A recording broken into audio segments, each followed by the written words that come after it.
Tikman na natin. Ganun talaga kailangan enjoy life. Hindi laging seryoso. Madam G, alam mo ang pagtikim para ano, Sarap. masarap. Kasi dati akong artista. Ang pagtikim po ng pagkain, hindi po konti.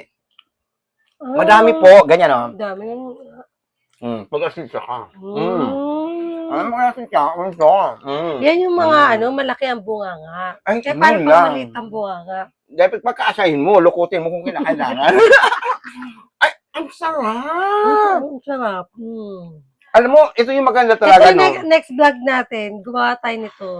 Sige. Ano ba ito? Palitaw. Palitaw. Actually, marunong talaga ako nito. Ito yung napakali at napakabilis at napakamurang merienda. Napanood niyo po ba yung binutong binalag natin?